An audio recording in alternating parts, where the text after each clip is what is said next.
Hello friends, welcome back. नमस्कार, सत श्री अकाल, राधे राधे, जय श्री कृष्णा।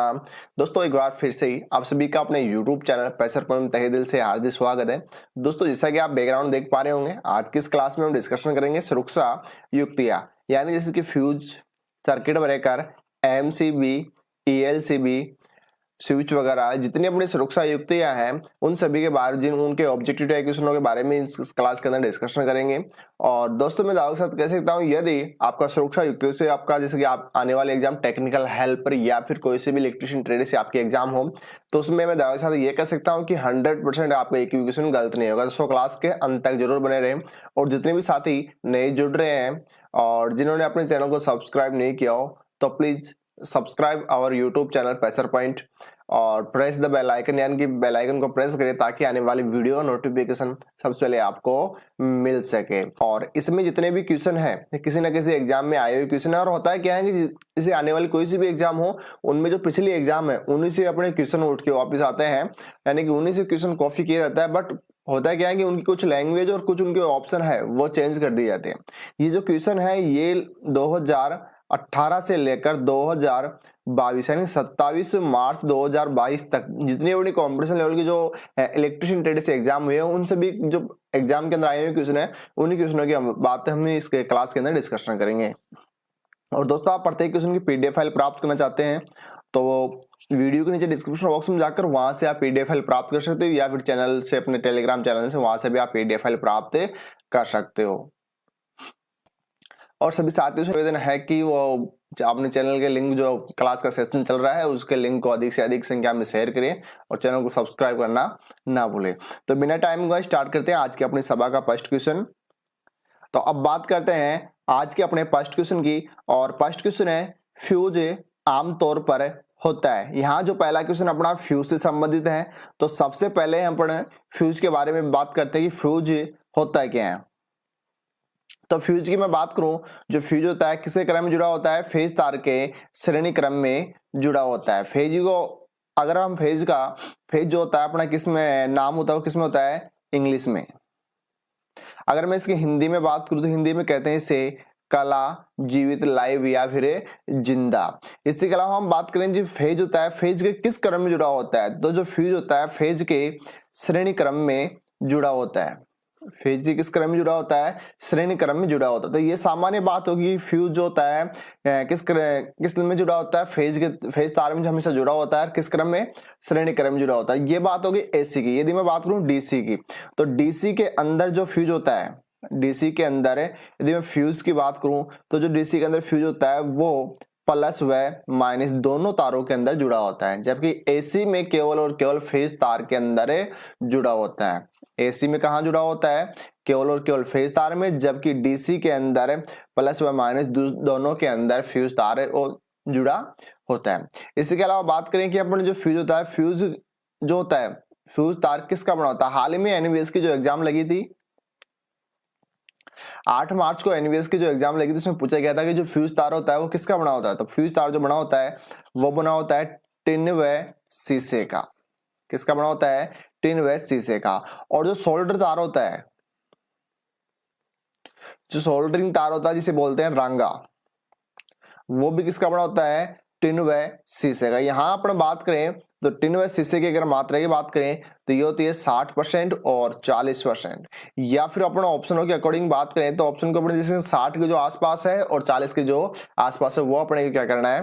Right answer. तो फ्यूज की बात होगी, फ्यूज किस क्रम में लगा होता है? फेज तार के श्रेणी क्रम में लगा होता है। किसके अंदर? एसी के अंदर। जबकि डीसी में क्या होता है? प्लस और माइनस दोनों के अंदर फ्यूज लगा होता है। ये क्वेश्चन कई बार पूछा गया कि एसी के अंदर फेज तार लगा होता, फ्यूज तार लगा होता है किसमें? फेज के अंदर। जबकि डीसी में फ्यूज तार लगा होता है तो वो कहां लगा होता है? प्लस व माइनस दोनों के अंदर फ्यूज तार लगा होता है, फ्यूज लगा होता है। इसके अलावा बात करें फ्यूज किस तरह से कार्य करता है, तो फ्यूज जो होता है तापन प्रभाव के सिद्धांत पर कार्य करता है। किसके सिद्धांत पर कार्य करता है? तापन प्रभाव। जैसे मान लो कोई फ्यूज है, ये कोई फ्यूज है और इसके मध्य में क्या लगा होगा? जैसे किटकैट फ्यूज के मध्य में क्या लगा होता है? तार। यानी कोई सा फ्यूज है, जैसे एचआरसी फ्यूज है, कार्टिज फ्यूज है, उसके मध्य में क्या लगा होता है? फ्यूज तार लगा होता है। तो ये फ्यूज तार होता है जो मान लो कि अधिक धारा, जैसे मान लो इसकी क्षमता है 6 एम्पियर और अपना जो परिपथ है, परिपथ में अचानक धारा का मान हो जाता है 10 एम्पियर। कितना हो गया? 10 एम्पियर। तो उस स्थिति में क्या होगा? फ्यूज का तार है वो क्या हो जाएगा? गल जाएगा, गर्म होकर क्या हो जाएगा? गल जाएगा, जिससे क्या हो जाएगी? सप्लाई कट जाएगी। तो फ्यूज तार होता है किस सिद्धांत में कार्य करता है? तापन प्रभाव के ऊपर। अब बात करते हैं अपने क्वेश्चन की। क्वेश्चन था अपना फ्यूज आमतौर पर होता है, देखो ऑप्शन ए की बात करें, करंट को सीमित करने वाला डिवाइस। बिल्कुल सही बात है। ये धारा क्यों क्या करता है? नियंत्रण करने, मतलब अधिक धारा आएगी तो क्या कर देगा? जो परिपथ है उसको काट देगा। इसके अलावा बात करें सेकंड ऑप्शन की, बी की, बिजली को सीमित करता है, ये अपना नहीं होगा। बिजली को सीमित करने की बात करें तो बिजली को सीमित करने का मतलब ऐसा हो गया कि जो लाइटिंग, जो करंट है उससे सीमित करने का, तो इलेक्ट्रिसिटी उससे तो कोई इसका ऑप्शन होगा ही नहीं। वोल्टेज को बढ़ाने वाला डिवाइस, देखो वोल्टेज को अगर हम स्टेप अप और स्टेप डाउन करें तो क्या काम लेंगे? ट्रांसफॉर्मर, तो ये भी अपना नहीं होगा। और पावर फैक्टर को ठीक करने वाला, यानी जो पावर फैक्टर है उसे ठीक करने वाला, तो पावर फैक्टर को ठीक कौन करता है? एक तो जैसे कि अपना कैपेसिटर, लाइन के समांतर में कैपेसिटर जोड़ने से पावर फैक्टर क्या हो जाता है? अपना अग्रगामी, ठीक है। या फिर अपनी जो सिंक्रोनस मोटर होती है उसके माध्यम पावर फैक्टर ठीक कर सकते हैं। तो ये तीनों ऑप्शन तो क्या हो जाएगा? गलत। तो राइट आंसर क्या हो जाएगा? अपना ए ऑप्शन। तो यहाँ हम राइट आंसर की बात करें तो क्या हो जाएगा? अपना ए ऑप्शन अपना राइट आंसर हो जाएगा। अब बात करते हैं नेक्स्ट क्वेश्चन की। और जितने भी साथी नए जुड़ रहे हैं प्लीज चैनल को, लिंक को शेयर करते रहिए ताकि सभी जुड़ सके, और सभी चैनल को सब्सक्राइब करना ना भूले। अब बात करते हैं नेक्स्ट क्वेश्चन की। नेक्स्ट क्वेश्चन अपना 100 वाट शक्ति और 220 वोल्ट के लिए फ्यूज की रेटिंग की गणना करें। देखो यहां से आपको पूछा गया है फ्यूज की रेटिंग। क्या पूछा गया है? फ्यूज की रेटिंग। तो सबसे पहले हमें क्या निकालनी है? धारा। परिपथ में क्या निकालनी है? धारा। तो I बराबर क्या होता है? सामान्य फॉर्मूला होता है V, I बराबर V बटा R। जबकि यहां पर किसका मान देखो V दिया हुआ लेकिन R नहीं दिया हुआ, तो या तो आपको R ज्ञात करना होगा, या फिर जो अपन ने लास्ट क्लास के अंदर डिस्कशन किया था 12 फॉर्मूले, आप वीडियो नीचे डिस्क्रिप्शन बॉक्स के अंदर लिंक दिया हुआ है, वहां से पिछली क्लास देख सकते हो जिसमें 12 फॉर्मूले हैं वो हल कराए हुए हैं, ठीक है। यानी जो क्लास रूम की रिकॉर्डिंग थी वो डली हुई है चैनल पे, वो देख सकते हो। उसमें पूरे 12 फॉर्मूले हैं, स्टेप बाय स्टेप आपको सिर्फ 2 फॉर्मूले याद रखने होते हैं और बाकी 10 फॉर्मूले अपने आप याद हो जाएंगे। तो यहाँ सबसे पहले आपको आई निकाल दो। यहाँ पर मान की बात करें तो यहाँ जो मान दिया हुआ है, तो सबसे पहले मान दिया हुआ इसमें P, तो P बराबर बात करें कितना दिया हुआ है? 1000 वाट। P बराबर कितना दिया हुआ है? 1000 वाट। और V बराबर बात करें तो 220 वोल्ट। तो यहाँ पे ये मान दिया हुआ है, तो देखो P V मान दिया हुआ है, तो इन दोनों से आपको फॉर्मूला किसका निकल बनाना है? I का। तो इनके अकॉर्डिंग बात करें तो I बराबर क्या होता है? P बटा V। तो P का मान कितना है यहाँ पर? 1000, और V का मान कितना है? 220। जब इनकी अपने कैलकुलेशन करते हैं 0 से 0 और 22 से इसको काटते हैं तो लगभग 4 और फिर पॉइंट, तो कितना आ जाएगा? 4.54। तो कितनी धारा आ गई अपनी?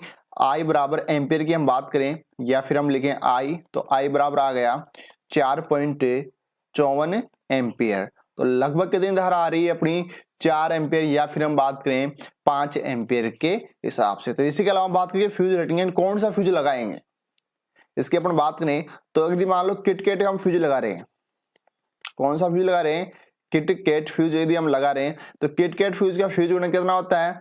1.4 से लेकर 1.7। और जो HRC फ्यूज होता है, HRC फ्यूज का होता है 1.1, यानी कि HRC फ्यूज को सामान्य। तो अब देखो यहाँ पर ये नाम नहीं लिया है कि फ्यूज कौन सा, किटकैट फ्यूज है या फिर HRC फ्यूज है। तो अपन को सामान्य बात ये ध्यान रखनी है कि फ्यूज कौन सा लगेगा। तो यहाँ इसकी जो परिपथ धारा कितनी है? 4 एम्पियर, यानी कि 5 एम्पियर। तो आपको ये तो कन्फर्म कि 5 एम्पियर के आसपास वाला क्या लगेगा? इसमें फ्यूज लगेगा। तो यहाँ बात 3 एम्पियर, ये तो कम हो जाएगा, तो ये भी नहीं होगा। और इसके अलावा बात करें 4.5 ये हो सकता है, 2.15 ये भी नहीं होगा, और 10.45 ये भी क्या हो जाएगा? बहुत अधिक हो जाएगा। यदि इसके अलावा मान लो ऑप्शन में होता है 6 एम्पियर के आसपास, तो क्या था अपना राइट आंसर, क्योंकि लगभग अपने को 1.5 गुना या फिर 1.4 से लेकर 1.7 गुना के हिसाब से आपको देखना है, या फिर 1.1 गुना के हिसाब से। तो अपना राइट आंसर ऑप्शनों के अकॉर्डिंग क्या हो जाएगा? बी ऑप्शन क्या हो जाएगा? Right answer. तो यहां धारा की बात करें तो कितनी थी? 4.54 एम्पियर। तो उसी हिसाब से अपन फ्यूज की रेटिंग देखें तो राइट आंसर क्या रहेगा अपना? जो है कि बी ऑप्शन, यानी कि 4.54 एम्पियर।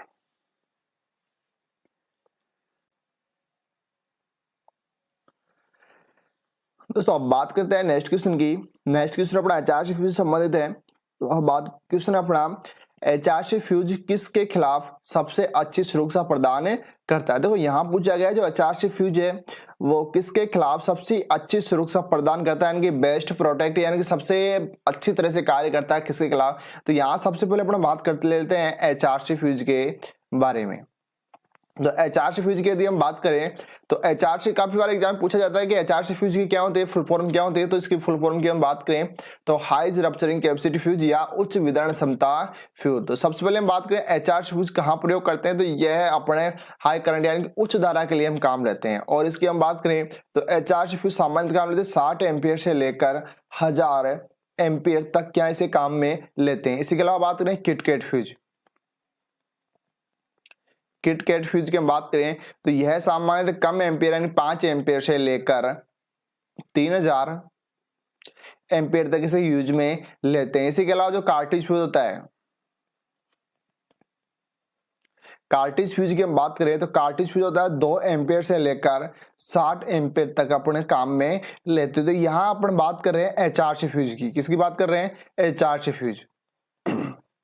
तो एचआरसी जो फ्यूज होता है इसका फ्यूज गुणन कितना होता है 1.1। एचआरसी फ्यूज कितना होता है 1.1, जबकि किटकैट का 1.1 से लेकर यानी कि 1.4 से लेकर 1.7 तक। और हाल ही में एग्निविस के एग्जाम लगी थी उसमें पूछा गया था कि जो किटकैट फ्यूज होता है उसका फ्यूज गुणन कितना होता है, तो 1.4 से लेकर 1.7 तक। तो वहां जो ऑप्शन थे ऑप्शन को चेंजिंग थे, उसमें 1.5 कुछ ऐसा ऑप्शन था। तो अपना राइट आंसर उसी के अकॉर्डिंग है, ऑप्शनों के अकॉर्डिंग क्या जाएगा अपना राइट आंसर। तो एचआरसी फ्यूज की बात करें तो फ्यूज कितना हो जाएगा 1.1।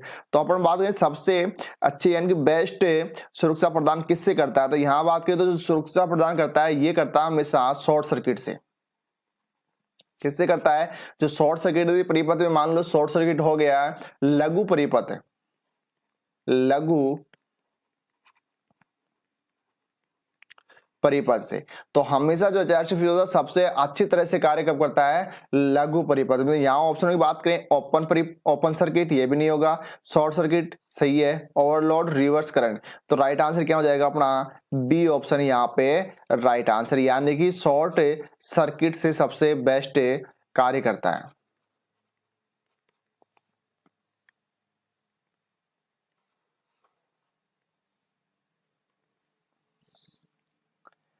अब बात करते हैं अगले क्वेश्चन की। और अगला क्वेश्चन अपना एमसीबी में शॉर्ट सर्किट के समय जब एमसीबी ट्रिप हो जाती है, यानी जब एमसीबी के अंदर शॉर्ट सर्किट लघु परिपथ होता है, लघु परिपथ होता है तो एमसीबी क्या होती है, ट्रिप हो जाती है। तो उसमें बनने वाली आर्क किस युक्ति के माध्यम से शांत होती है, यानी जब एमसीबी शॉर्ट सर्किट हो जाती है तो उसके अंदर जो आर्क बनेगी, यानी कि आप सभी को पता है कि जैसे कि मान लो कोई प्रीपथ होता है, प्रीपथ को अपना ऑन ऑफ करते हैं या फिर स्विच को, जैसे कि मान लो हाई करंट वाला है, जैसे कि हम आइसोलेटर की बात करें तो ट्रांसफार्मर में या फिर अपने फीडर होता है उसमें आइसोलेटर को हम ऑन ऑफ करते हैं तो उस टाइम पे क्या होती है, खतरनाक स्पार्किंग होती है। तो जो उसी तरह से एमसीबी का जो द्विधात्विक पत्ती होती है वो इस तरह से मान लो जो प्लंजर के साथ जुड़ी होती है, यानी जो अपना कंपोनेंट है उसके साथ जुड़ी होती है, तो वो द्विधात्विक पत्ती होती है। जब उसको शॉर्ट सर्किट यानी शॉर्ट सर्किट होता है तो वो द्विधात्विक पत्ती क्या होती है, गर्म होती है, गर्म होकर वो मुड़ जाती है, तो झुकाव करेगी। तो उस टाइम पे क्या होगा कि जो उसके अंदर स्पार्किंग बनेगी, यानी कि अपने परिपथ से दूर हटेगी, तो दूर हटेगी तो उसमें क्या बनेगी, एक खतरनाक स्पार्किंग। क्योंकि अगर हम सामान्य बात करें तो सामान्य अपनी धारा मान लो कि 5 एम्पियर धारा प्रवाहित होती है, किस परिपथ के अंदर धारा का मान कितना प्रवाहित हो रहा है, 5 एम्पियर। जब शॉर्ट सर्किट होता है, लघु परिपथ होता है, लगभग 100 गुणा यानी 10 से 100 गुणा तक धारा का मान बढ़ जाता है। तो उस स्थिति में क्या होती है, करंट की स्थिति बहुत खतरनाक हो जाती है। तो वो किससे शांत होती है, मान लो कि अगर शांत ना हो तो वो क्या होगा कि परिपथ जो अपने एम से उसको जला देगी। लेकिन उसमें क्या लगे होते हैं, उसमें समांतर पत्तियों जो पत्तियां होती है उसके समांतर क्रम में एक समूह जिसे बोलते हैं हम आर्क रनर, क्या बोलते हैं, आर्क रनर। तो यानी कि उसमें इस तरह की पत्तियां लगी होती है समांतर में और इनको एक रिवेट के माध्यम से इस तरह से फिट किया जाता है। तो जो ये स्पार्किंग होती है इस तरह से, जैसे मान लो यहाँ द्विधात्विक पत्ती जुड़ी होती है इस तरह से, ये इस तरह से एमसीबी का स्ट्रक्चर, और यहाँ पे जो अपने टर्मिनल पॉइंट होते हैं आउटपुट और इनपुट, और यहाँ से इसके माध्यम से यहाँ एक कंपोनेंट जुड़ा होता है इस तरह से, और ये कंपोनेंट जो अपनी आर्क है इससे जुड़ा होता है, और यहां से अपना क्या मिलता है अपन को आउटपुट, इधर से अपन को इनपुट। तो द्विधात्विक पत्ती जैसे यहाँ पर आर्क बनेगी और यहाँ से अपने हटेगी पत्ती, यहां से जो पत्ती दूर होगी तो यहाँ क्या बनेगी, आर्क। तो ये आर्क इन पत्तियों के माध्यम से होती है, जो समांतर क्रम में पत्तियां लगी हुई है इनमें चली जाती है और इनके माध्यम से क्या होती है, ये ज्वाला शांत होती है। तो यहाँ ऑप्शन की बात करें, arc runner, arc hall, arc gas और कूलिंग ऑयल, तो ये ऑप्शन क्या हो जाएगा अपना राइट आंसर। यानी कि एमसीबी के अंदर जो शॉर्ट सर्किट होता है तो वो किस जो ट्रिप हो जाती है तो उसमें जो आर्क बनती है किससे शांत होती है, आर्क रनर। और इसमें जो आर्क क्यूट की हम बात करें तो आर्क क्यूट भी क्या होती है, इसे क्या कहते हैं, आर्क क्यूट। तो आर्क क्यूट भी क्या होती है, एमसीबी के अंदर बनने वाली जो ज्वाला होती है उसे शांत करने के लिए क्या लगे होते हैं इसके अंदर, आर्क क्यूट। या तो हम यहाँ बात करें आर्क रनर या फिर आर्क क्यूट। दोस्तों अब बात करते हैं नेक्स्ट क्वेश्चन की। नेक्स्ट क्वेश्चन अपना 5 नंबर क्वेश्चन अपना, केबल में न्यूट्रल तार का रंग निम्नलिखित में से क्या होगा। तो यहां पूछा गया है जो न्यूट्रल तार होगा, उदासीन तार, उसका रंग क्या होगा, उसका कलर क्या होगा। तो लास्ट टाइम जो ऑर्डिनेंस फैक्ट्री है उसमें पूछा गया था क्वेश्चन की फ्लेक्सिबल केबल होती है उसमें जो न्यूट्रल तार होता है उसका रंग क्या होता है। तो यहाँ क्वेश्चन दो तरह से बनता है, एक हो गया सामान्यतः आपका न्यूट्रल तार का रंग पूछ ले जाए या फिर पूछ ले जाए जो न्यूट्रल तार के ऊपर जो इंसुलेशन होगा उसका रंग, या तो अचालक का रंग पूछेगा या फिर न्यूट्रल तार का रंग। तो यहाँ दोनों क्वेश्चन की अगर हम बात करें तो सबसे पहला अपना जो क्वेश्चन है वह न्यूट्रल तार का। तो जैसे ही आप न्यूट्रल तार पढ़ोगे तो राइट आंसर क्या करोगे आप, ब्लैक, जबकि वो क्या हो जाएगा अपना गलत। तो आप जब भी आपको न्यूट्रल तार मिले तो केबल में, देखो यहाँ बात किसी कर रहे हैं केबल के अंदर, तो जब भी केबल में या फिर अपन वायर के अंदर न्यूट्रल तार की हम बात करें तो आपको राइट आंसर क्या करना है, नीला। तो यहाँ राइट आंसर क्या रहेगा, ब्लू। बी ऑप्शन क्या हो जाएगा अपना राइट आंसर। अब बात करते हैं नेक्स्ट क्वेश्चन की, और नेक्स्ट क्वेश्चन है अपना, केबल में न्यूट्रल तार, जो केबल है केबल के अंदर जो न्यूट्रल तार होता है और जो न्यूट्रल तार के इंसुलेशन का रंग क्या होगा। देखो लास्ट क्वेश्चन था केवल और केवल न्यूट्रल तार, लास्ट क्वेश्चन में अपन क्या बात की थी, केवल न्यूट्रल तार, जो न्यूट्रल तार होगा उसका रंग क्या होगा, नीला। अब देखो यहाँ क्या पूछा गया है कि इंसुलेशन, जो उसके ऊपर जो अचालक परत होती है, जो फ्लेक्सिबल केबल होगी और उसके ऊपर जो इंसुलेशन होगा अचालक परत, उसके इंसुलेशन का रंग क्या होगा, तो वो क्या होगा, ब्लैक कलर। तो यहाँ राइट आंसर क्या हो जाएगा, काला। तो जब भी आपसे यदि मान लो न्यूट्रल तार के रंग का पूछे, न्यूट्रल तार का रंग पूछे तो क्या रहेगा, नीला। जबकि यदि न्यूट्रल तार के ऊपर जो अचालक परत है तो उसका रंग पूछे तो क्या रहेगा आपका काला। तो आपको ध्यान रखना है कि न्यूट्रल तार के केबल, और ये किसमें बात करें, केबल के अंदर। सामान्य केबल की बात करें जब भी ऑप्शन में, यानी कि एक पर्टिकुलर केबल की बात करें तो क्या करना है, न्यूट्रल तार का रंग नीला और जबकि अचालक परत काला। और सामान्यतः यदि न्यूट्रल की बात करें तो वो क्या रहेगा, ब्लैक। अब बात करते हैं नेक्स्ट क्वेश्चन की। नेक्स्ट क्वेश्चन अपना, फ्यूज विद्युत के किस प्रभाव के आधार पर कार्य करता है, या फिर फ्यूज धारा के किस खालिस्तान प्रभाव पर कार्य करता है, या फिर हम बात करें नेक्स्ट लैंग्वेज तो फ्यूज किस सिद्धांत पर कार्य करता है, या फिर फ्यूज जो अधिकांश फ्यूज होता है किस प्रभाव के कारण संचालित होता है। तो जैसा ही क्लास के स्टार्टिंग में अपने बात की थी फ्यूज के बारे में, तो फ्यूज होता है वो क्या करता है, शॉर्ट सर्किट या फिर ओवरलो या ओवर जो धारा होगी उस पर क्या करेगा, अपनी रक्षा करेगा। तो फ्यूज होता है किस सिद्धांत पर कार्य करता है, तापमान सिद्धांत, यानी तापमान पे जैसे कि धारा का मान बढ़ेगा तो हीटिंग की वजह से वो गलनांक गल जाएगा और परिपथ क्या कर देगा, काट देगा। तो ऑप्शन ए की बात करें चुंबकीय, ये भी नहीं होगा, तापन प्रवाह सही है, स्तर विद्युत नहीं होगा, इनमें से कोई नहीं तो होगा। राइट आंसर क्या रहेगा यहाँ पर अपना बी ऑप्शन क्या जाएगा राइट आंसर। अब बात करते हैं नेक्स्ट क्वेश्चन की, और नेक्स्ट क्वेश्चन अपना, liquid type HB HRC fuse ice rupturing के लिए उच्च विदारण क्षमता फ्यूज की कांच की ट्यूब में क्या भरा होता है। जैसे कि एक फ्यूज हो जाएगा HRC फ्यूज की हम बात करें तो इसके दोनों तरफ क्या लगी होती है, कैप। दोनों तरफ क्या लगी होती है, इसमें कैप लगी होती है। और इसमें जो बीच में क्या लगा होता है, इसमें जो फ्यूज तार होता है वो कहाँ लगा होता है, इसके मध्य यहाँ फ्यूज तार लगा होगा। ये दोनों यहाँ पर कैप हो जाएगी और मध्य क्या हो जाएगा, फ्यूज तार। तो क्वेश्चन पूछा जाएगा जो लिक्विड जो HB जो HRC फ्यूज है उसकी जो ट्यूब होगी, ये वाली जो कांच की ट्यूब बनी होगी, इसके अंदर जो यहाँ जो पदार्थ भरा जाएगा वो इसमें क्या भरा जाएगा, ये क्वेश्चन में पूछा गया है। तो यहाँ ऑप्शनों की बात करें तो सामान्यतः अपन बात करें तो सामान्यतः जो फ्यूज होता है, फ्यूज के अंदर क्या बनता है, जैसे कि मार्बल पाउडर या फिर क्वार्टर, चीनी, मिट्टी वगैरह बढ़ते हैं। लेकिन यहाँ कौन सा लिक्विड, तो लिक्विड पदार्थ का आपको नाम बताना है तो आसुत जल, खनिज तेल, कार्बन टेट्रा क्लोराइड, SF6 या सभी। तो यहाँ राइट आंसर की बात, जब भी लिक्विड की बात करें तो इसके अंदर राइट आंसर क्या होगा अपना सी ऑप्शन। तो क्या भरा जाता है, लिक्विड टाइप जो चार्ज फ्यूज होता है उसमें भरा जाता है कार्बन टेट्रा क्लोराइड। और सामान्यतः हम बात करें तो क्या भरते हैं, चीनी मिट्टी या फिर मार्बल पाउडर। और जो चार्ज फ्यूज होता है, चार्ज फ्यूज का जो फ्यूज गुणक होता है कितना होता है 1.1, जबकि इसे काम लेते हैं, काम 60 एम्पियर से 1000 एम्पियर तक इसे काम में लेते हैं। अगला क्वेश्चन अपना, फ्यूज तार की रेटिंग हमेशा किसमें व्यक्त की जाती है, या फ्यूज की रेटिंग व्यक्त की जाती है, या फिर हम बात करें फ्यूज वायर का मूल्यांकन खालिस्तान के संदर्भ में किया जाता है। तो फ्यूज तार होता है उसके अगर हम बात करें तो फ्यूज तार की जो रेटिंग होती है वो किसमें दी जाती है, हमेशा और हमेशा ये दी जाती है एम्पियर के अंदर। तो फ्यूज की रेटिंग किसमें दी जाती है, एम्पियर के अंदर। और एम्पियर जो होता है किसका मात्रक होता है, धारा का मात्रक, धारा का मात्रक। और एम्पियर का प्रतीक चिन्ह ए। और एम्पियर जो होता है एमीटर, या फिर हम बात करें एम्पियर जो धारा होती है इसे मापने वाला उपकरण क्या कहलाता है, एमीटर। और किस क्रम में लगा होता है, ये श्रेणी क्रम में। तो यहाँ राइट आंसर क्या रहेगा अपना एम्पियर। यानी फ्यूज तार की क्षमता किसमें दी जाती है, एम्पियर में।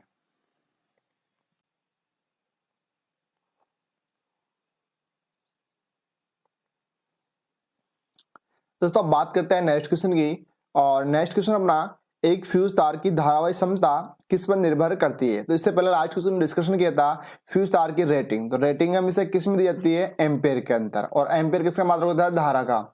और जो धारा होती है, धारा को अगर मापने वाली युक्ति की बात करें तो क्या होती है, एमीटर। तो यहाँ हम बात करेंगे फ्यूज तार की धारावाही क्षमता, यानी जो उसकी जो क्षमता होगी वो किसके ऊपर निर्भर करेगी। तो यहाँ ऑप्शन एक की बात करें, यानी सामग्री, जो फ्यूज तार है उसकी सामग्री के ऊपर, फ्यूज तार के आयतन के ऊपर, या फिर फ्यूज तार के अनुप्रस्थ क्षेत्रफल, या फिर फ्यूज तार की जो टर्मिनल की उसकी आवृत्ति, यानी उसके ऊपर जो सिरों पर उसकी आवृत्ति होगी, यानी जो उसकी फ्रीक्वेंसी होगी। और भारतीय में सामान्य फ्रीक्वेंसी का मान कितना होता है, हम बात करें तो 50 हर्ट्ज। और यूएसए या फिर अगर हम बाहर देशों की बात करें तो वहां कितनी होती है, 60 हर्ट्ज।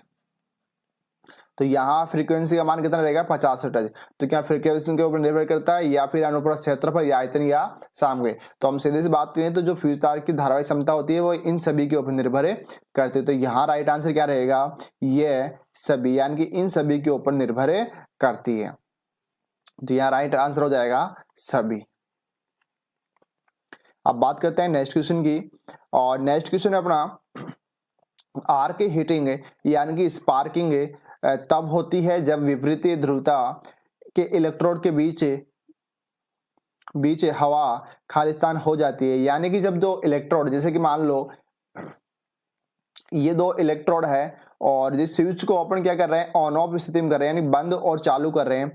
तो इनके मध्य यहाँ पर जो स्पार्किंग होगी वो कब होगी ये पूछा गया है। तो जो हवा क्या होगी, जब नम होगी, या फिर सूखी होगी, आयनित होगी, या फिर इनमें से कोई नहीं। तो इस जो आर्क होगी यानी कि स्पार्किंग का मान कब होगा।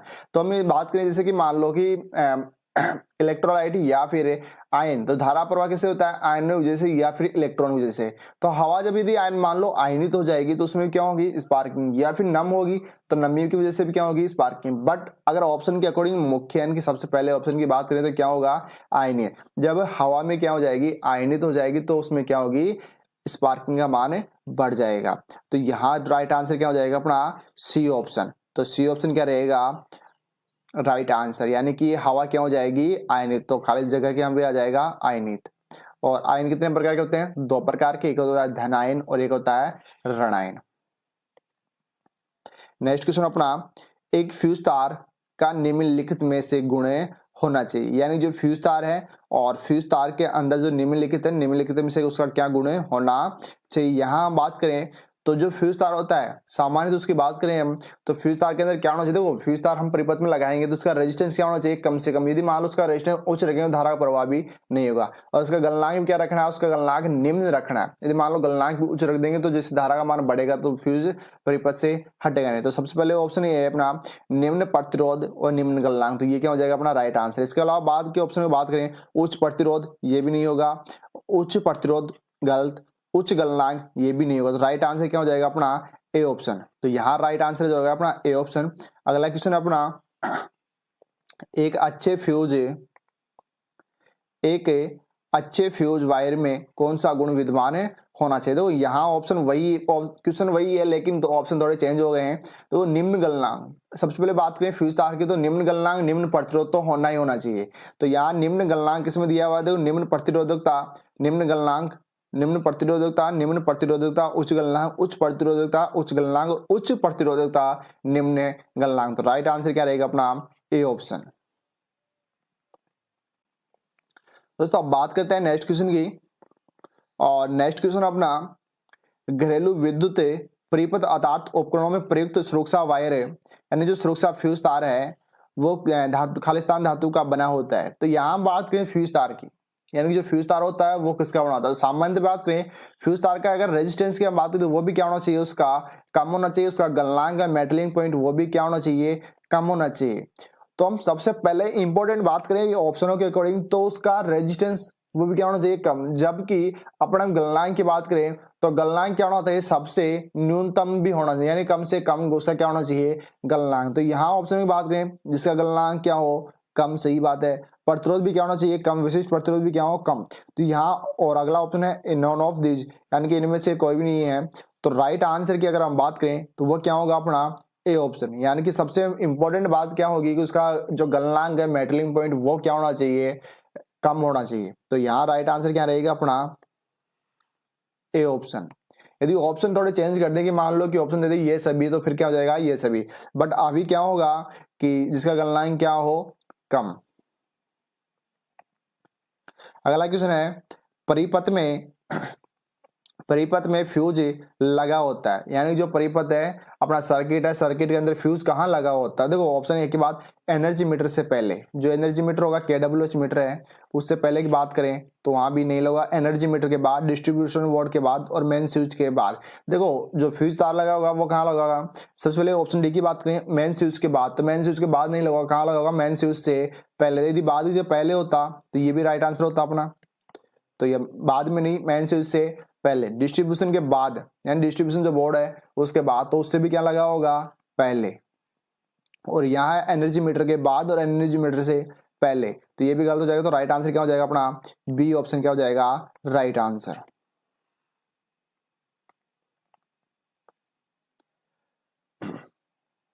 यानी फ्यूज तार को खालिस्तान में संयोजित किया जाता है। तो ऑप्शन ए की बात करें, उदासीन चालक की समांतर में, उदासीन चालक की श्रेणी में, कला चालक के समांतर में, और कला चालक के श्रेणी में। जैसे वीडियो क्लास के स्टार्ट में अपने डिस्कशन किया था फ्यूज के बारे में, तो फ्यूज तार किसमें लगा होता है, फेज तार के श्रेणी क्रम में। तो यहाँ बात करें, देखो फेज तार अपने नाम नहीं दिया, लेकिन फेज तार के अन्य नाम क्या होता है, कला। तो मैं बात करूं फेज,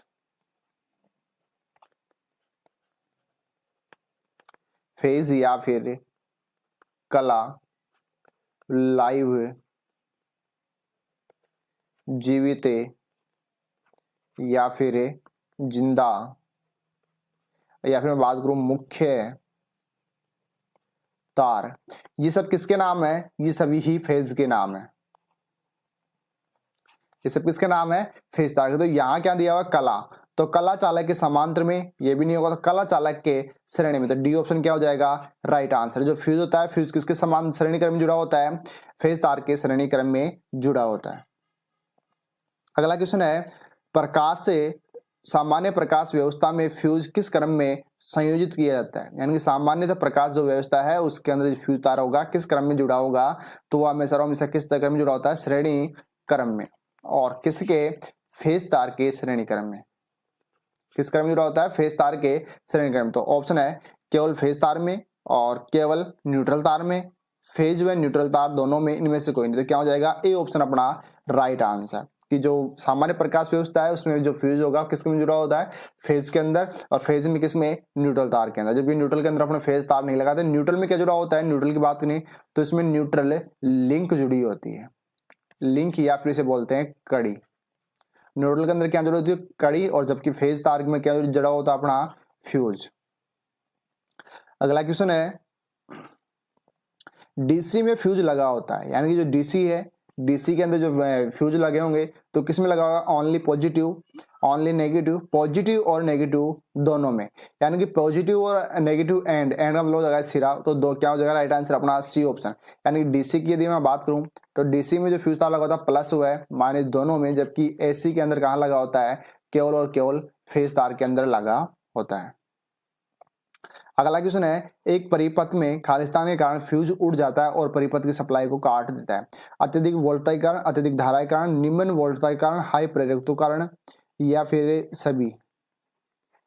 तो यहाँ राइट आंसर की बात करें तो क्या हो जाएगा, अत्यधिक धारा के कारण। यानी कि जो परिपथ होता है, परिपथ मान लो कोई सर्किट ब्रेकर या फिर फ्यूज है, तो सप्लाई कब कटेगी, जब उसमें अत्यधिक धारा का मान हो जाएगा। तो राइट आंसर क्या हो जाएगा अपना बी ऑप्शन। अगला क्वेश्चन है, निम्नलिखित में से किसी युक्ति सुरक्षा के लिए डिले फ्यूज का प्रयोग किया जाता है। यानी जो डिले फ्यूज है उसका प्रयोग कहाँ कब करेंगे, तो ऑप्शन ए है ट्रांसफार्मर की सुरक्षा के लिए, मोटर की सुरक्षा के लिए, लाइटिंग परिपथ, और केवल ए व बी दोनों, या ऑल ऑफ दीज। तो यहाँ हम बात करें तो मोटर की सुरक्षा और ट्रांसफार्मर सुरक्षा, तो इन दोनों के लिए क्या प्रयोग में लेते हैं, डिले फ्यूज। तो ऑप्शन क्या हो जाएगा अपना डी ऑप्शन, ए व बी दोनों। अगला क्वेश्चन है, एक परिपथ में फ्यूज का मुख्य उद्देश्य क्या होता है। एक जो परिपथ होता है, परिपथ के अंदर फ्यूज लगाते हैं या फिर अपना जो सर्किट ब्रेकर वगैरह, तो उनका मुख्य उद्देश्य क्या होता है, लाइन की रक्षा, परिपथ को पूर्ण करना, संचालन की रक्षा करना, अतिरिक्त धारा की रोकथाम। तो लाइन की रक्षा, परिपथ को पूर्ण करना, संचालन की रक्षा करना और अतिरिक्त धारा की रोकथाम, यानी कि ओवर करंट से सुरक्षा प्रदान करना। तो डी ऑप्शन क्या हो जाएगा अपना राइट आंसर। अगला क्वेश्चन है, और दोस्तों यदि वीडियो अच्छा लगा तो प्लीज लाइक शेयर करना ना भूले, और अपने जितने भी साथी जुड़ रहे हैं वो प्लीज अपने दोस्तों अधिक से अधिक संख्या में शेयर कीजिए और चैनल को सब्सक्राइब करना ना भूले। अगले क्वेश्चन की बात करते हैं। अगला क्वेश्चन है, एक परिपथ में किटकेट फ्यूज जुड़ा हुआ है जिसकी क्षमता कितनी है, 10 एम्पियर।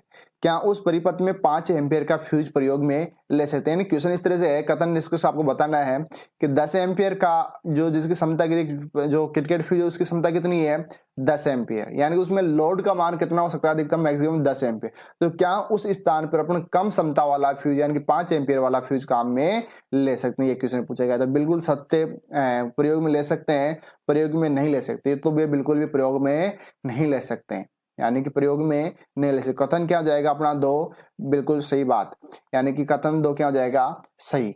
तो यहां बात क्यों नहीं ले सकते, क्योंकि 10 एम्पियर का लोड है और वहां 5 एम्पियर का जो अगर फ्यूज काम लेंगे तो वो क्या हो जाएगा, जल्दी ही उड़ जाएगा।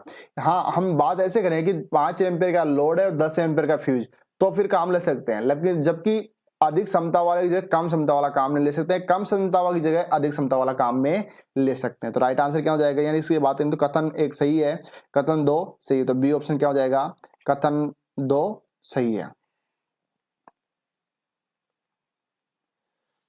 अगला क्वेश्चन है 23 नंबर, परिपथ में शॉर्ट सर्किट की स्थिति में फ्यूज न उड़ने का, देखो यहां पूछा गया फ्यूज न उड़ने का कारण निम्नलिखित में से हो सकता है। तो फ्यूज नहीं उड़ रहा हो, यानी कि फ्यूज नहीं उड़ रहा हो, तो उस स्थिति में क्या होगा। ऑप्शन की बात करें, फ्यूज की रेटिंग अधिक होना, बिल्कुल सही बात है। फ्यूज की रेटिंग कम, यदि फ्यूज की रेटिंग कम है तो तो उड़ जाएगा, तो ये भी गलत हो जाएगा। फ्यूज की रेटिंग मध्यम होना, तो यहाँ बात करें फ्यूज न उड़ने का कारण, तो फ्यूज कब नहीं उड़ेगा, जब उसकी रेटिंग क्या हो जाएगी अधिक। तो राइट आंसर क्या हो जाएगा, ए ऑप्शन।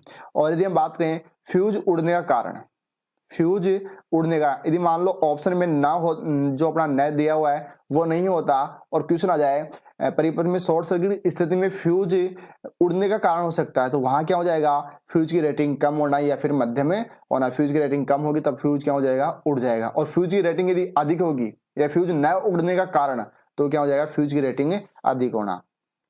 अब बात करते हैं 24 नंबर क्वेश्चन, 24 नंबर क्वेश्चन की।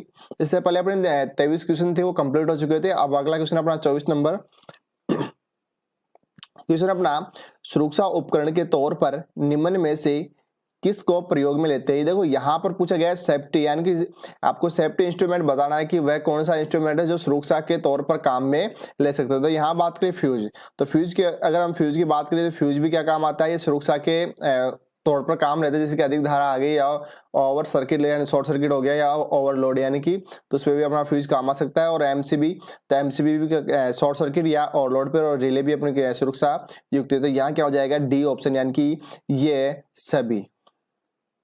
तो डी ऑप्शन क्या हो जाएगा अपना यहाँ पर है राइट आंसर, ये सभी। अब बात करते हैं नेक्स्ट क्वेश्चन की। और सभी दोस्त जितने भी नए सेशन के साथ जुड़ रहे हैं, सभी सेशन को शेयर कर दीजिए ताकि सभी एक साथ जुड़ सके। अगला क्वेश्चन अपना 25 नंबर, पावर वायरिंग में किस युक्ति के द्वारा रक्षा की जाती है। देखो यहाँ पूछा गया है पावर वायरिंग। अब बात करें वायरिंग की, तो वायरिंग अपने दो प्रकार की होती है। एक तो अपने सामान्य जैसे कि डिस्ट्रीब्यूशन वायरिंग हो गई, और एक अपने पावर वायरिंग। यानी डिस्ट्रीब्यूशन वायरिंग जिसे जैसे कि मान लो कि अपना बोर्ड होता है, एक बोर्ड होता है पावर बोर्ड, और एक होता है वितरण बोर्ड।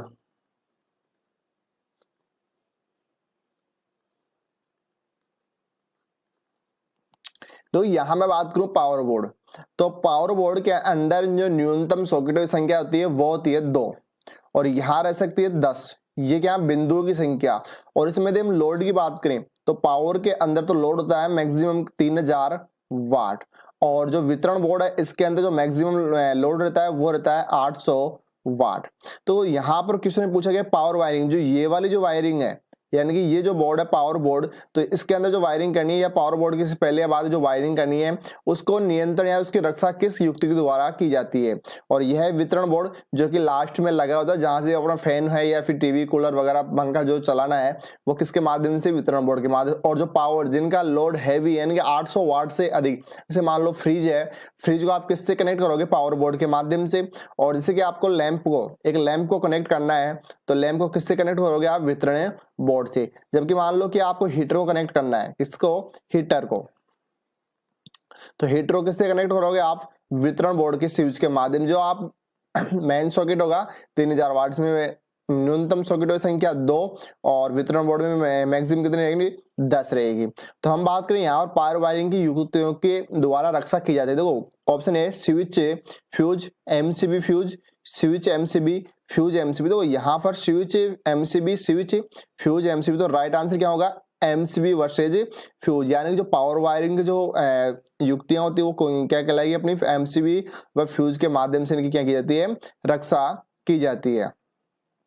अब बात करते हैं नेक्स्ट क्वेश्चन की। देखो नेक्स्ट क्वेश्चन है, मध्यम स्तर के लोड के लिए सुरक्षात्मक उपकरणों के का फ्यूज गुणक होता है। देखो यहाँ पर है मध्यम स्तर, मीडियम जो स्तर लोड का है उसके लिए सुरक्षात्मक उपकरणों का फ्यूज गुणक बताना। आपको यहाँ पर क्या मान बताना है, फ्यूज फैक्टर का आपको मान है बताना। सबसे पहले हम बात करें फ्यूज फैक्टर, हम बात करते हैं फ्यूज फैक्टर। तो फ्यूज फैक्टर की हम बात करें तो एक आता है अपना किटकैट फ्यूज, किटकैट क्यूट।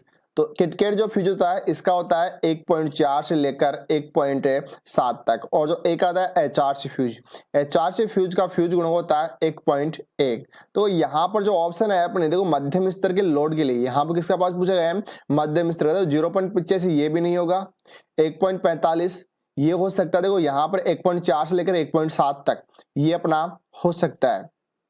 और यहां बात करें 2.4 और 3.4, तो ये भी नहीं होगा, क्योंकि जो फ्यूज फैक्टर होता है वो 1 से कुछ अधिक तक होता है और 2 से क्या होता है, कम होता है। यानी 2 क्या हो गया मैक्सिमम और 1 से अधिक। तो कहने का मतलब 1 से लेकर 2 मैक्सिमम हो गया, 2 के नीचे नीचे ही इसका मान रहेगा। तो यहाँ कौन सा हो जाएगा अपने ऑप्शन के अकॉर्डिंग, ये हो जाएगा बी ऑप्शन। अब क्या हो जाएगा अपना राइट आंसर। तो हम कह सकते हैं कि मध्यम स्तर, मध्यम स्तर का जो फ्यूज फैक्टर का मान होगा वो कितना होगा, 1.45। कितना हो जाएगा, 1.45। अब बात करते हैं फ्यूज फैक्टर। भाई आपको फ्यूज फैक्टर जैसे मान निकालना हो तो किस तरह से निकालेंगे अपना,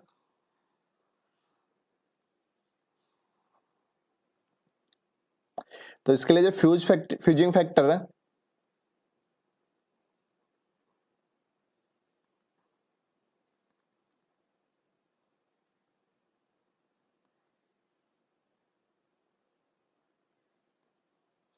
फ्यूजिंग फैक्टर बराबर हो जाएगा फ्यूजिंग करंट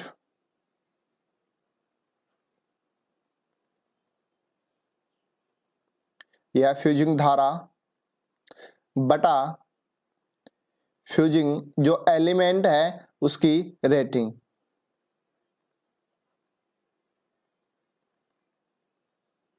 एलिमेंट की रेटिंग।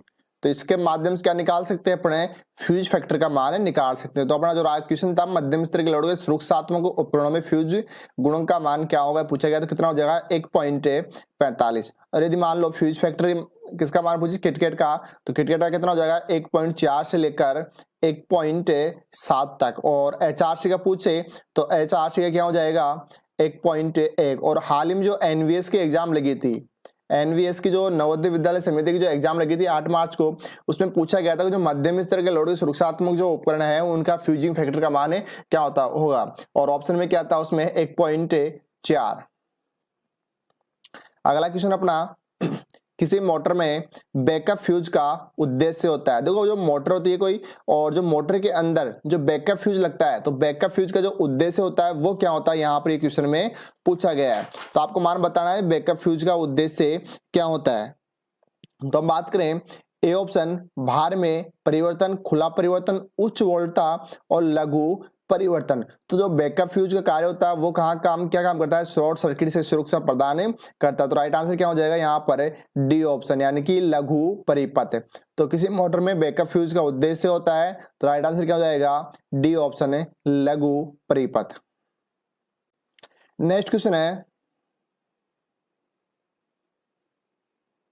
तो यहाँ कुछ से एक सेकंड, यह हो जाएगा 3 से 4 सेकंड, 3 से 4 सेकंड तक अपने मान से दुगनी धारा वहन करने में सक्षम फ्यूज निम्न में से कौन सा है। तो यहाँ जो जगह छूटी हुई यहाँ हो जाएगा 3 से 4 सेकंड। तो यानी कि आपको बताना है कि वह कौन सा फ्यूज है जो 3 से 4 लगभग कितना 3 सेकंड से लेकर 4 सेकंड तक अपने मान की दुगनी धारा, जैसे कि मान लो उसकी जो फ्यूज है, फ्यूज की मान क्षमता कितनी है 10 एम्पियर, तो वह 3 से 4 सेकंड तक कितनी एम्पियर धारा वहन कर सकता है, 20 एम्पियर धारा वहन करने में सक्षम है। तो फ्यूज निम्न में से कौन सा होगा, तो KitKat fuse, HRC fuse, cartridge fuse, या इनमें से कोई नहीं। इसका राइट आंसर क्या हो जाएगा बी ऑप्शन HRC फ्यूज। तो जो HRC fuse high rupturing capacity fuse या उच्च विदरण क्षमता जो फ्यूज होता है वो लगभग 3 से 4 सेकंड या 5 सेकंड तक अपने मान की दुगनी धारा वहन कर सकता है। अगला क्वेश्चन है, HRC फ्यूज का मुख्यतः निम्नलिखित कथनों में से कौन सा कथन सही होगा। यानी कि जो HRC फ्यूज होता है वो मुख्यतः प्रयोग लेते हैं, जो HRC फ्यूज होता है वो मुख्यतः कहाँ प्रयोग में लेते हैं ये आपको बताना है। तो ऑप्शन की बात करें, A option single phase system, 2 phase system, 3 phase system और डायरेक्ट करंट सिस्टम। तो यहाँ हो जाएगा DC। तो HRC भी DC के लिए काम लेते हैं पहले तो, या AC, देखो AC में काम लेते हैं DC में, तो AC में कहाँ काम लेते हैं, सिंगल फेज या फिर 2 फेज या फिर 3 फेज। तो HRC जो फ्यूज होता है मुख्यतः कहाँ काम लेते हैं, 3 फेज सिस्टम के लिए। तो राइट आंसर क्या हो जाएगा अपना C option is right answer. अब बात करते हैं नेक्स्ट क्वेश्चन की, और नेक्स्ट क्वेश्चन अपना, इनमें से कौन सा घटक है निश्चित DC को परिवर्तित DC में बदल देता है। देखो यहाँ पर पूछा गया है निश्चित DC को परिवर्तित DC में, यानी कहने का मतलब है DC टू DC। और ये काफी बार एग्जाम में पूछा गया क्वेश्चन है। देखो JVN में लास्ट टाइम 2018 में पूछा गया क्वेश्चन था कि DC को DC में बदलने वाली युक्ति, तो क्या कहलाती है, चॉपर। और हाल ही में एक एग्जाम लगी थी उसमें पूछा गया था कि निश्चित DC को परिवर्तित DC में बदलने वाली युक्ति, यानी क्वेश्चन में थोड़ी सी लैंग्वेज चेंज हो गई, यानी निश्चित DC से परिवर्तित DC, यानी निश्चित DC का मतलब हो गया स्थिर DC, इसके मान में कोई परिवर्तन, और यहाँ परिवर्तित का मतलब बदलाव। तो निश्चित DC से को परिवर्तित DC में बदलने के लिए कौन सी युक्ति काम लेते हैं, वो लेते हैं चॉपर। या फिर हम बात करें DC टू DC, तो क्या होगा चॉपर। अगला कि इसी में रेक्टिफायर, तो रेक्टिफायर कहाँ काम लेते हैं, AC को DC में बदलने के लिए। अब बात करें इन्वर्टर, देखो इन्वर्टर DC को क्या करता है, AC में बदलता है, क्या करता है, DC को AC में बदलता है। जबकि जब इसे सप्लाई से जोड़ा जाता है, जब सप्लाई आती रहती है तो AC को किस में, DC में बदल के बैटरी को चार्ज करता है, और बैटरी से में DC से AC। अब यहाँ पर डायोड, तो रेक्टिफायर और डायोड की हम बात करें तो रेक्टिफायर व डायोड दोनों ही क्या होते हैं, एक है। तो डायोड भी कहाँ काम करता है, यह हमें एसी को किसमें बदलेगा, डीसी में। और जो चॉपर है, चॉपर क्या काम कर रहा है, डीसी को किसमें बदल रहा है, डायरेक्ट डीसी में, ठीक है। और एक होता है अपना ऑसिलेटर, जो क्या करता है, एसी को अपने एसी में ही बदलता है। अगला क्वेश्चन है, इन्वर्टर एक ऐसा परिपथ है, यानी कि इन्वर्टर एक ऐसा परिपथ है जो खाली स्थान में परिवर्तित करता है। यानी आपको बताना है कि इन्वर्टर, जैसे कि लास्ट क्वेश्चन में अभी डिस्कशन किया था कि इन्वर्टर का कार्य क्या होता है, तो इन्वर्टर का काम क्या करता है, डीसी को एसी में बदलने का। क्या काम करता है, डीसी को एसी में बदलने का। तो यहाँ राइट आंसर क्या हो जाएगा अपना, बी ऑप्शन, यानी डीसी टू एसी। अगर हम बात करें यहाँ पर ए ऑप्शन की, एसी टू डीसी, तो एसी टू डीसी के बाद तो क्या हो जाएगा, डायोड या फिर रेक्टिफायर या दिष्टकारी। अगला है सी ऑप्शन अपना, low voltage AC to high voltage DC, यानी कि आपको यहाँ बताना है low voltage AC to high voltage DC, तो इसका कुछ नहीं होगा। और डीसी टू एसी, ये भी क्या हो जाएगा इसके गलत। देखो अगर हम बात करें लो वोल्टेज एसी, यानी कि निम्न वोल्ट एसी से हाई वोल्ट एसी, तो क्या हो जाएगा, ट्रांसफर। और कौन सा, स्टेप अप। और हम कैसे एक ही, जैसे कि हाई वोल्ट एसी से लो वोल्ट डीसी, तो कौन सा हो जाएगा, स्टेप डाउन ट्रांसफर। और यहाँ इन्वर्टर का कार्य क्या हो जाएगा, डीसी टू एसी। तो राइट आंसर क्या हो जाएगा अपना, बी ऑप्शन।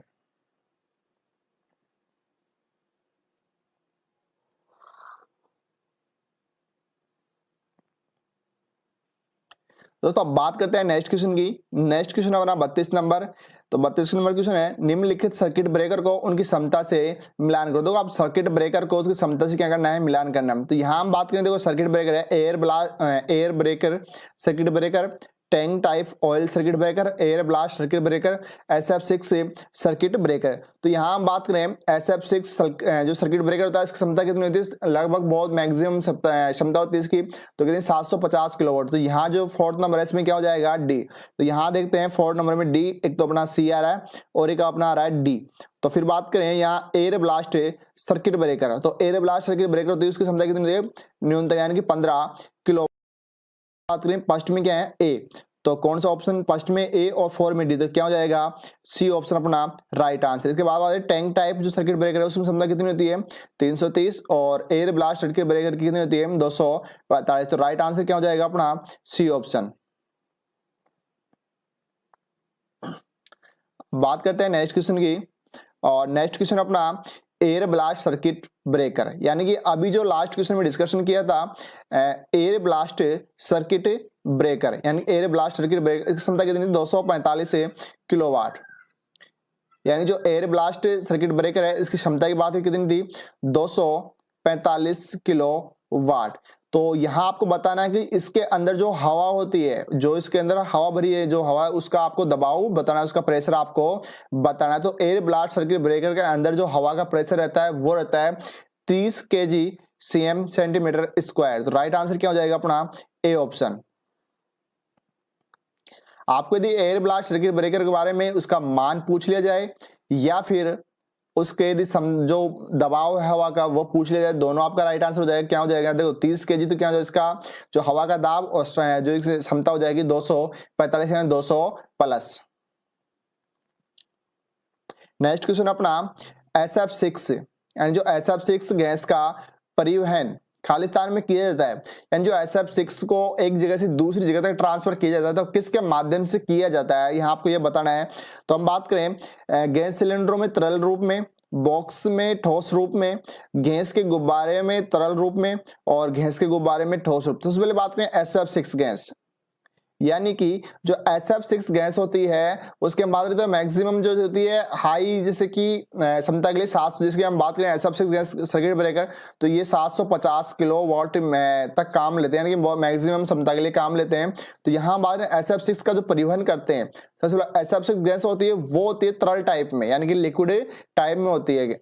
तो इसके बाद कैसे परिवहन किया जाता है, तो ए ऑप्शन था अपना गैस सिलेंडर में तरल रूप में, ठोस रूप अब इसका होगा नहीं, यहाँ गुब्बारों में ठोस रूप में और गुब्बारों में तरल रूप से ये भी नहीं होगा। तो क्या हो जाएगा अपना, ए ऑप्शन है राइट आंसर। तो जो SF6 होती है, SF6 गैस होती है, उसका परिवहन किसके माध्यम से किया जाता है, गैस सिलेंडरों में भर के तरल रूप से किया जाता है। जिस तरह से आप LPG वगैरह लेते हो, LPG गैसीय रूप में होती है, तो उसी तरह से इसका भी परिवहन किया जाता है।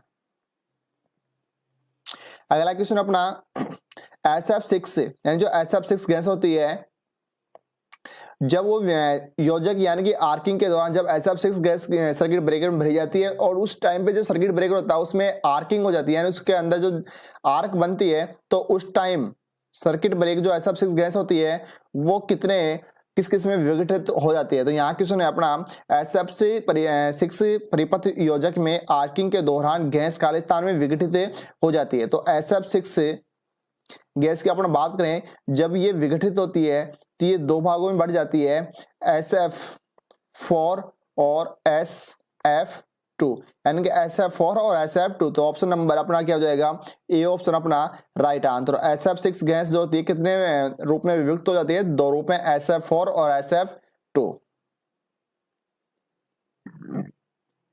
अगला क्वेश्चन है, घरों की वायरिंग के लिए निम्न में से किससे सुरक्षा मापदंड का उपयोग किया जाता है, यानी जो घर होते हैं घरों के अंदर सामान्यतः आप कौन सा सुरक्षा युक्त काम में लेते हो। तो यहाँ ऑप्शन है MCB, MCCB, ACB, OCB। तो सामान्यतः क्या काम लेते हैं, MCB। और MC की बात करें तो MCB अपन काम है 0.5 एम्पियर से 63 एम्पियर क्षमता की क्या लेते हैं, हम काम लेते हैं MCB। 0.5 एम्पियर से 63 एम्पियर क्षमता की MCB काम में लेते हैं। और इससे पहले अपनी जो फर्स्ट क्लास थी अपनी सुरक्षा युक्तियों की, उसके अंदर डिस्कशन किया था MCB के बारे में, उसके नॉब के आधार पर, उसके BCD कोड के आधार पर। वो आप देख सकते हो पीछे कि MCB कितने प्रकार की होती है। और इससे पहले अपने MCB के बारे में, जो MCB है वर्किंग सिस्टम MCB कैसे काम करती है, इसकी इंटरनल सिस्टम कैसा होता है, इनसाइड व्यू कैसा होता है, इसका भी अपने चैनल पे वीडियो बना हुआ है, वहां से आप देख सकते हो कि MCB किस तरह से ट्रिप होती है और ट्रिप होने की वजह से उसका आर्क बनती है और आर्क किसके माध्यम शांत होती है, किस तरह से शांत होती है, ये सारी आप विजुअली प्रैक्टिकल रूप में आप देख सकते हो। वीडियो के डिस्क्रिप्शन बॉक्स में लिंक से मिल जाएगा, या फिर आप वीडियो की जो वीडियो लिस्ट है वहां से जाकर देख सकते हो। वर्किंग सिस्टम MCB के नाम से आपको वीडियो मिल जाएगा। अगला क्वेश्चन है, MCB खालिस्तान से अधिक तुलना में भरोसेमंद होती है। यहाँ आपको बताना, जो आपके सामने चार ऑप्शन दिए हुए, इनमें से सबसे अधिक भरोसेमंद कौन सा होगा। तो MCB switch, fuse, circuit breaker, isolator. तो सामान्यतः हम बात करें इस तरह से, इसमें आपको थोड़ा सा कॉमन सेंस लगाना होता है कि MCB से अधिक तुलना में भरोसेमंद होती है। तो जहां सर्किट ब्रेकर, तो MCB क्या है, एक खुद सर्किट ब्रेकर। और आइसोलेटर MCB से पहले लगा होता है, MCB से पहले। आइसोलेटर क्या काम करता है, सप्लाई को ऑन ऑफ करने के काम करता है। तो यहां हम बात करें फ्यूज, तो फ्यूज से अधिक भरोसेमंद क्या होती है, अपनी MCB। तो राइट आंसर क्या हो जाएगा अपना, B option is right answer.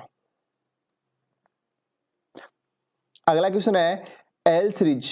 तो यहां पूछा गया है L सीरीज की MCB का प्रयोग निम्न में से किस प्रभावी रूप से किया जाता है। तो यहां आपको बताना, जो L सीरीज की जो MCB होती है उसका प्रयोग प्रभावी रूप से निम्न में से किया जाता है। तो ऑप्शन ए है अपना धारिता प्रभाव, और बी ऑप्शन है प्रेरकीय या तड़ित परिपथ, और सी ऑप्शन है अपना प्रेरकीय परिपथ, या फिर डी ऑप्शन है तापन और तड़ित परिपथ। तो जो L सीरीज की MCB होती है वो कहाँ काम लेते हैं अपन, तापन और तड़ित परिपथ। और ऑप्शन क्या हो जाएगा अपना, D option is a right answer.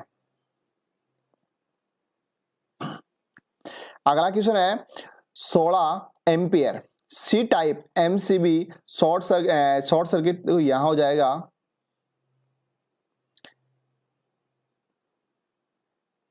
16 ampere C type MCB का शॉर्ट सर्किट करंट का मूल्य लगभग होता है। तो यहां पूछा गया सी टाइप MCB। तो MCB जो होती है इसके कोड होते हैं, एक तो होता है BCD कोड, यानी कि B कोड क्या होता है, 3 से 5 गुना मैक्सिमम करंट यानी ले सकती है। और सी की हम बात करें तो ये लगभग 5 से 10 या फिर 5 से 15 गुना करंट। और डी की हम बात करें तो ये लेती है 10 एम्पियर से 20 एम्पियर गुना तक का करंट ले सकती है। तो यहां पूछा गया है सी टाइप। तो सी की हम बात करें तो जो अपनी MCB होती है, MCB की जो नॉब होती है, जैसे मान लो यहाँ इसकी नॉब है और उस नॉब के नीचे यहाँ पर इस पे कुछ नंबरिंग लिखे होते हैं। नंबरिंग के पास जैसे मान लो यहाँ इसके समता लिखी हुई है और उसी के पास में यहाँ कोड लिखा हुआ है, जैसे मान लो यहाँ कोड लिखा हुआ है सी। तो ये कोड लिखा होता है, इस कोड का आपके बारे में बताना है कि ये कोड। सबसे पहले बात करें सी कोड, तो सी कोड में क्या होगी, 5 से लेकर 15 एम्पियर तक मैक्सिमम करंट धारण कर सकती है। तो ऑप्शन की बात करें 10 एम्पियर, 16 एम्पियर, 100 के एम्पियर और क्षमता का 16 गुना। तो जैसा कि अभी डिस्कशन किया था कि सी टाइप एमसीबी कितना करंट ले सकती है, 5 से 15 एम्पियर तक का। तो राइट आंसर क्या हो जाएगा, डी ऑप्शन, क्षमता का लगभग 16 गुना एम्पियर तक क्षमता तक वो करंट ले सकती है शॉर्ट सर्किट टाइम पे। बात करते हैं नेक्स्ट क्वेश्चन की, और नेक्स्ट क्वेश्चन अपना एमसीबी का मिलान कीजिए। देखो यहाँ आपको एमसीबी का मिलान करना है, तो लाइटिंग परिपथ, जैसे कि मान लो अब लाइटिंग परिपथ, मोटर परिपथ, आइसोलेटर और डीसी परिपथ। तो जैसे लाइटिंग परिपथ की हम बात करें तो लाइटिंग परिपथ में कौन सी एमसीबी काम लेते हैं, एल सीरीज एमसीबी। और या फिर हम बात करें एल सीरीज एमसीबी का नोब कौन सा होगा, हरा रंग का, यानी कि ग्रीन रंग की एमसीबी काम लेते हैं। इसके बाद बात करें डीसी परिपथ, तो डीसी परिपथ में कौन सी एमसीबी काम लेते हैं, काले नोब वाली। डीसी परिपथ में कौन सी, काले नोब। तो ये दो क्लियर हो गए। तो अब ऑप्शन की बात करते हैं। देखो ए ऑप्शन में क्या है अपना, फर्स्ट नंबर में है ए, तो फर्स्ट नंबर में ए यहां भी है, लेकिन 4 में डी यहां भी है, और तो यहां हमें दो ऑप्शन मिल रहे हैं, एक तो ए और डी। अब बात करते हैं नेक्स्ट की, तो नेक्स्ट को और मिलाना पड़ेगा इसी में। तो मोटर परिपथ, तो मोटर परिपथ में कौन सी काम लेते हैं, जी सीरीज एमसीबी। तो राइट आंसर क्या हो जाएगा अपना, D option is right answer. और आइसोलेटर कौन सी होती है, लाल नोब वाली।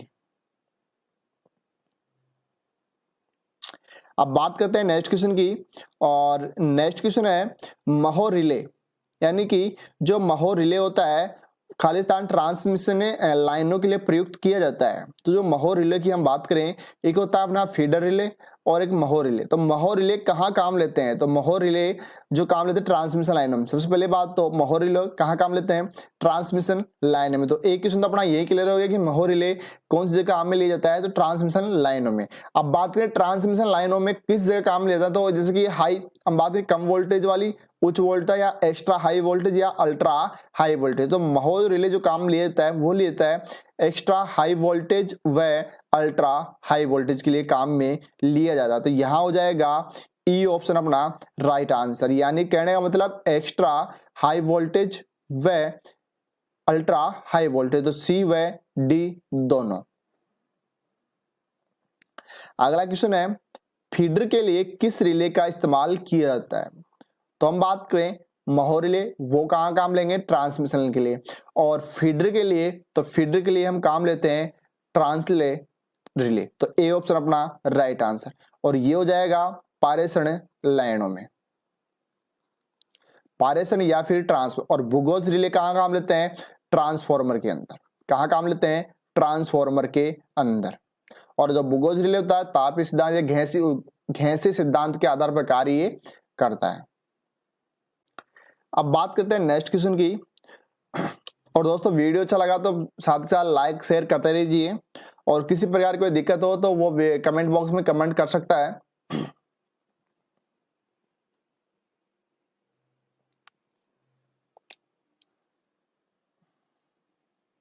दोस्तों अब बात करते हैं नेक्स्ट क्वेश्चन की। नेक्स्ट क्वेश्चन अपना 43 नंबर, और किसी प्रकार की कोई दिक्कत हो तो कमेंट बॉक्स में कमेंट करके बता सकता है। और जितने भी साथी सेशन से जुड़ रहे हैं, प्लीज आपसे निवेदन है कि सेशन को शेयर करते रहिए, और चैनल को सब्सक्राइब अवश्य कीजिए, और बेल आइकन प्रेस कीजिए ताकि सभी वीडियो का नोटिफिकेशन सबसे पहले आपको मिल सके। और अगला क्वेश्चन अपना एसी परिपथ में वियोजक की विच्छेदक क्षमता व्यक्त की जाती है, यानी वियोजक आपको बताना जो सर्किट ब्रेकर होता है वो तोड़ने की जो क्षमता होती है वो किसमें व्यक्त की जाती है। तो एम्पियर में, वोल्ट में, मेगावाट में और मेगावोल्ट एम्पियर। तो यहाँ क्या हो जाएगा, एमवीएस का राइट आंसर, डी ऑप्शन क्या हो जाएगा right answer.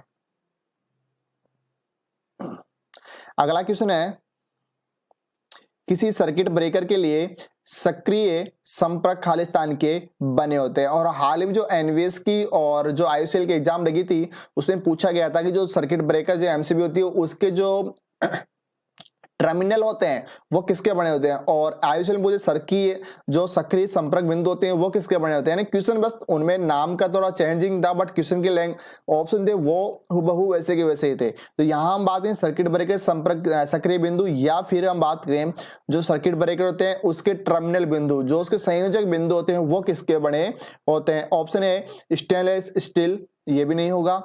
Porcelain hard carbon, ये भी नहीं होगा। आयरन का भी नहीं। तो डी ऑप्शन क्या हो जाएगा, तांबा टंगस्टन मिश्र धातु। या फिर हम बात करें एमसीबी, तो एमसीबी के अंदर किसके, सिल्वर ग्रेफाइट।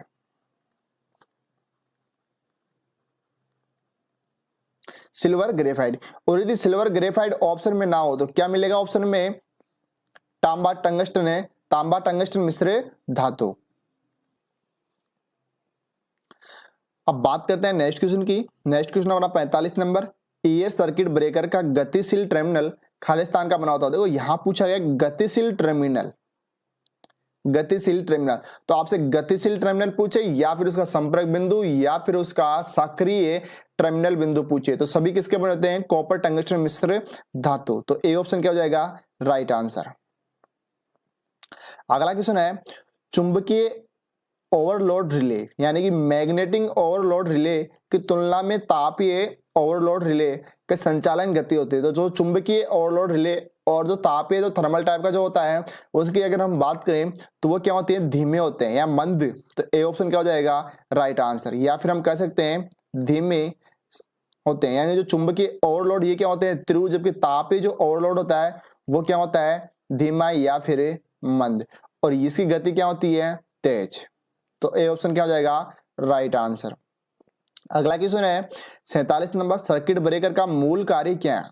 यानी कि जो सर्किट ब्रेकर होता है उसका मूल कार्य क्या होता है? देखो सबसे पहले हम सर्किट ब्रेकर की बात करें, सर्किट ब्रेकर काम में क्यों लेते हैं? तो आपको सप्लाई को जैसे ऑन ऑफ करते हैं या फिर उसे जोड़ा जाता बंद किया जाता है तो कहाँ काम क्या काम लेते हैं? Circuit breaker. और उसके अंदर सर्किट ब्रेकर काम क्यों ले सकते हैं? डायरेक्ट स्विच भी लगा सकते हैं या फिर डायरेक्ट वायर भी टांग सकते हैं। लेकिन होता क्या है, अगर आप जैसे कि हाई वोल्टेज हाई करंट की हम बात करें तो उसमें क्या होगी? स्पार्किंग। तो वो स्पार्किंग ना हो तो इस स्पार्किंग को कम करने के लिए क्या काम लेते हैं हम? Circuit breaker. तो ऑप्शन की बात करें, आर्क उत्पन्न करना, ये भी नहीं होगा। आसपास की वायु को आयनीकरण करना, ये भी नहीं होगा। आर्क को निर्वापित करना यानी कि आर्क को कम करना यानी उसको खत्म में करना, तो ये क्या हो जाएगा? सी ऑप्शन अपना राइट आंसर। और डी की बात करें, सर्किट को क्रियाशील यानी सर्किट को पूरा तो करता है वो, बट सबसे मुख्य कार्य क्या होता है उसका? कि आर्क को निर्वापित करना। और यदि ये ऑप्शन में नहीं होता तो फिर क्या हो जाएगा? D option. तो यहाँ राइट आंसर की बात करें तो क्या हो जाएगा? सी ऑप्शन अपना राइट आंसर। इसके बाद बात करें सर्किट को क्रियाशील करना, जब अपना सी ऑप्शन यदि ऑप्शन में ना हो तो फिर क्या होगा? D option.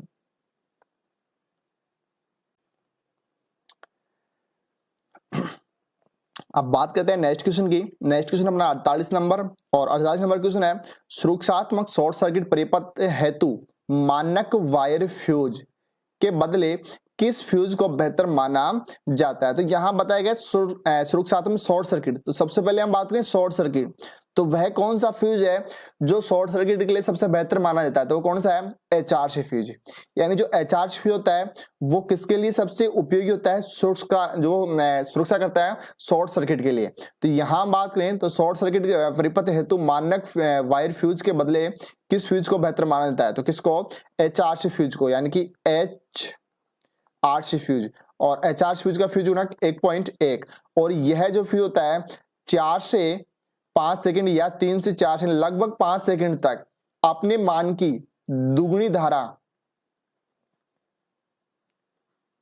क्या ले सकता है? जैसे मान लो इसकी क्षमता है 100 एम्पियर, तो 4 से 5 सेकंड से 200 एम्पियर धारा ग्रहण कर सकता है, यानी कि वहन कर सकता है। इसके बाद करते हैं नेक्स्ट क्वेश्चन की बात। नेक्स्ट क्वेश्चन है 49 number, rewirable fuse. Rewirable fuse की तुलना में एमसीबी को वरीयता देने का कारण निम्नलिखित में से क्या है? देखो यहाँ पर रिवायरेबल फ्यूज की तुलना में एमसीबी को वरीयता देने का कारण क्या है? तो छोटा आकार, बेहतर संवेदनशीलता, सुगम संचालन, ये सभी। तो जो एमसीबी होता है, एमसीबी का आकार छोटा होता है, बिल्कुल सही बात है। बेहतर संवेदनशीलता यानी कि फ्यूज से अधिक तीव्र गति से कार्य करती है और अच्छी भी रहती है, तो ये भी सही है। सुगम संचालनता यानी कि फ्यूज में जैसे कि अगर फ्यूज उड़ गया, जैसे क्रिटिकल फ्यूज है वो अगर उड़ जाता है तो उसे वापस रिवायरेबल भागना पड़ता है, उसमें टाइम की खराबी होती है। और जबकि जो एमसीबी होती है उसे क्या करना होता है? रीसेट करना होता है, तो ये भी सही है। तो यहाँ क्या हो जाएगा? ये सभी राइट आंसर। तो अब बात करते हैं नेक्स्ट क्वेश्चन की, और नेक्स्ट क्वेश्चन हमारा 50 नंबर, परिपथ भंजक में आग बुझाने के लिए नियोजित माध्यम है। तो जो सर्किट ब्रेकर होता है उसमें जो आग यानी कि उसके आग बुझाने के लिए जो नियोजित माध्यम है उसकी हम बात करें तो देखो उसमें क्या तेल भी काम लेते हैं, वायु भी काम लेते हैं, निर्वात भी SF6। तो यहाँ क्या हो जाएगा? ये सभी अपना राइट आंसर। अगला क्वेश्चन है ELCB एक खालिस्तान होती है। ELCB की हम बात करें अर्थ लीकेज सर्किट ब्रेकर। तो सबसे हम मुख्यतः बात करें ELCB, तो ELCB किससे रक्षा करती है? लीकेज धारा के ऊपर। किससे? लीकेज धारा। तो यह युक्ति होती है, तो ऑप्शन ए की धारा नियंत्रण, वोल्टता नियंत्रण युक्ति, सुरक्षा युक्ति, ए व बी दोनों। तो यहां बात करें, ये धारा नियंत्रण युक्ति भी होती है और वोल्टता नियंत्रक युक्ति भी, तो ए व बी दोनों। अगला क्वेश्चन है, भूसरण परिपथ ब्रेकर ईएलसीबी अर्थ लीकेज सर्किट ब्रेकर खालिस्तान के आधार पर कार्य करती है। तो यानी जो भू संरक्षण परिपथ ब्रेकर यानी जो ईएलसीबी होती है वो किसके आधार पर कार्य करती है? तो यहाँ ऑप्शन की बात करें, अवशिष्ट धारा, ओवरलोड धारा, शॉर्ट परिपथ धारा, निष्प्रभावी धारा। तो अवशिष्ट धारा, देखो ओवरलोड धारा ये भी नहीं होगा, शॉर्ट सर्किट परिपथ धारा ये भी होगा, निष्प्रभावी धारा और एक है अवशिष्ट धारा। तो यहाँ राइट आंसर क्या हो जाएगा? अवशिष्ट धारा, यानी कि जो लीकेज धारा है, अवशिष्ट धारा या फिर हम बात करें लीकेज धारा। तो जो ईएलसीबी होती है किसके आधार पर कार्य करती है? लीकेज धारा के आधार पर कार्य करती है। तो यहां राइट आंसर क्या हो जाएगा अपना? ए ऑप्शन है राइट आंसर। और दोस्तों वीडियो अच्छा लगा हो तो प्लीज लाइक शेयर सब्सक्राइब करना ना भूलें। और आज की क्लास में यहीं तक, फिर मिलते हैं नेक्स्ट क्लास में एक इंटरेस्टिंग टॉपिक के साथ। तब तक thank you, have a nice day.